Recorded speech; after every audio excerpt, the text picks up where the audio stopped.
28കാരിയായ മരുമകളെ 75-77 വയസ്സുള്ള അമ്മായിയമ്മ ചായ ഇട്ട് കൊടുക്കാത്തതിന് വെട്ടിക്കൊന്നത്രേ. സ്വന്തമായി ഒരു ചായ ഇട്ട് കുടിക്കുന്നതിന് ഈ വെട്ടിക്കൊല്ലുന്നതിൻ്റെ ആരോഗ്യം വേണ്ട.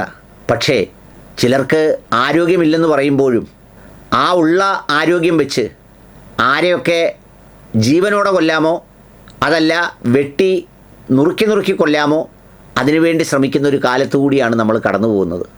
തണ്ടുറപ്പും അതുപോലെ തന്നെ ചിലതിനൊക്കെ ബലവും കടുപ്പവും ഇല്ലെങ്കിൽ പിന്നൊരു പെണ്ണിൻ്റെ ജീവിതം കോഞ്ഞാട്ടയാക്കാൻ ഒരുത്തനും ഇറങ്ങി പുറപ്പെടരുത്. അമ്മയാണ്, ഭാര്യ ഭാര്യയാണ്.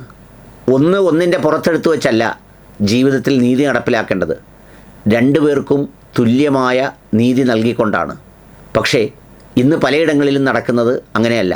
10, 60, 70 വയസ്സുണ്ടായിട്ടും യാതൊരു വീര്യവും പോരാതെ ഒരുമാതിരി പേപ്പട്ടി പോലെ ചാടിക്കടിക്കുന്ന അമ്മായിയമ്മമാരുടെ നടുവിൽ നട്ടം തിരിയുന്ന ഒരുപാട് മരുമക്കളുണ്ട്. ഗതികേടുകൊണ്ട്, തിരിച്ചു പോകാൻ മാർഗമില്ലാത്തതുകൊണ്ട്, ചിലപ്പോൾ മക്കളായി പോയതുകൊണ്ട്. പക്ഷേ ഇതിനൊക്കെ അവസാനം സംഭവിക്കുന്നത് എന്താണെന്നറിയോ? വെറും തെരുവുപട്ടി കിടക്കുന്നത് പോലെ ജീവിതാന്ത്യത്തിൽ കിടക്കുമ്പോൾ അഥവാ നോക്കാൻ നിർബന്ധിതമായി എത്തുന്നവർ പോലും സ്നേഹത്തോടെ നോക്കാൻ തയ്യാറാവില്ലെന്ന് ഈ ചാടിക്കളിച്ച് ജീവിതത്തെ തകർക്കുന്ന, വെട്ടിത്തീർക്കുന്ന ഈ ഉഗ്രവിഷവാദിനികളായ അമ്മായിയമ്മമാർ മനസ്സിലാക്കേണ്ടത് വളരെ അത്യാവശ്യമുള്ള കാര്യമാണ്. കിഴങ്ങന്മാരായ ആൺമക്കളും അത് തിരിച്ചറിയാൻ കൂടി കഴിയണം. നിലമ്പൂരിലാണ് സംഭവം. ഈ പെൺകുട്ടിയെ വല്ലാണ്ട് പീഡിപ്പിച്ച് 28 വയസ്സേ ഉള്ളൂ. അവരുടെ വീട്ടിൽ കഴിയുകയായിരുന്നു.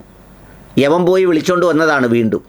ഈ വിളിച്ചുകൊണ്ട് വന്ന് അവൻ പണിക്ക് പോയ നേരത്താണ് ഇവരെ വെട്ടി നുറുക്കി കൊല്ലുന്നത്.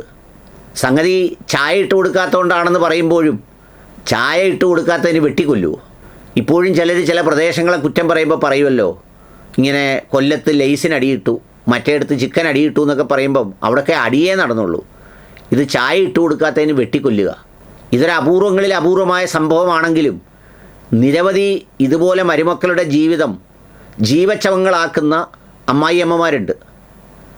അവർക്ക് ജീവിതത്തിൻ്റെ ഏതെങ്കിലും ഘട്ടങ്ങളിൽ അനുഭവിച്ച വേദനയും ദുഃഖവും വെറുപ്പുമെല്ലാം തൻ്റെ മക്കളും മരുമക്കളും അനുഭവിക്കണം എന്ന് പറയുന്ന ആ തോന്നിയാസത്തെ അംഗീകരിക്കാനേ ആവില്ല. സ്വന്തം അമ്മയാണെങ്കിലും താൻ കെട്ടിക്കൊണ്ടുവന്ന തൻ്റെ ഉത്തരവാദിത്വത്തിൽ വീട്ടിൽ കൊണ്ട് നിർത്തിയിരിക്കുന്ന പെണ്ണിൻ്റെ അഭിമാനവും അന്തസ്സും ഒക്കെ സംരക്ഷിക്കാനുള്ള ബാധ്യത ഈ മകനെന്ന് പറയുന്ന കോഞ്ഞാണനുണ്ട്. ഇതുപോലെ കലിതുള്ളുന്ന ഭ്രാന്തികളായ അമ്മായിയമ്മമാരുടെ ജൽപ്പനങ്ങൾക്ക് വിട്ടുകൊടുക്കാനുള്ളതല്ല ഒരു പെണ്ണിൻ്റെ ജീവിതം. അത് മനസ്സിലാക്കണം. ചിലയിടങ്ങളിലെങ്കിലും ഈ അമ്മയുടെ ഉമ്മയുടെ കാൽപാദത്തിനടിയിലാണ് സ്വർഗം എന്ന് പറയുമ്പോഴും ആ സ്വർഗതുല്യമായ കാൽപാദം ആ ഉമ്മയ്ക്കുണ്ടോ എന്നുള്ളതിനെക്കുറിച്ച് കൂടി ഒരു ചിന്തയുണ്ടാകേണ്ടത് ആവശ്യമാണ്. എങ്ങനെയും തകർക്കണമെന്നും എങ്ങനെയും കുടുംബമില്ലാതാക്കണമെന്നും എങ്ങനെയും ഇവളെ ഇവിടുന്ന് ഓടിക്കണമെന്നും എങ്ങനെയും കൊന്നുകളയണമെന്നും വാശി പിടിക്കുന്നവരുടെ കാലുകൾക്കടിയിൽ സ്വർഗമല്ല നരകവും അഗ്നിയുമാണെന്ന് മക്കൾക്ക് തിരിച്ചറിയാനാവണം.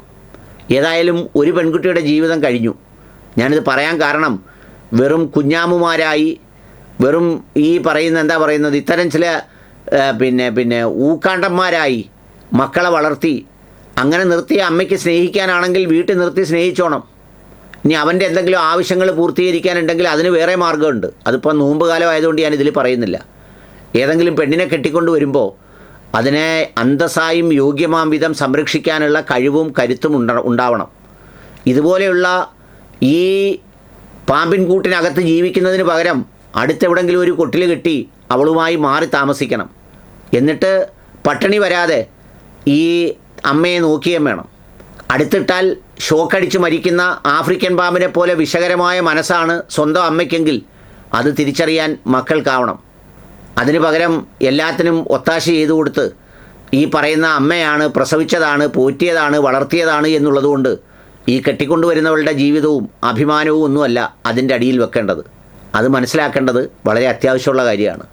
ഞാനിത് പറഞ്ഞത് ഇതുപോലെയുള്ള മരുമക്കളുണ്ടല്ലോ, കെട്ടിയോന്മാർ, അവന്മാരുണ്ടെങ്കിൽ അവന്മാർക്ക് അയച്ചു കൊടുക്കണം. അതിനുകൂടിയാണ് ഞാൻ ഈ വീഡിയോയിൽ പറഞ്ഞത്. അന്തസ്സായി നോക്കാൻ കഴിയില്ലെങ്കിൽ ബൈ ബൈ പറഞ്ഞ് പോയേക്കണം.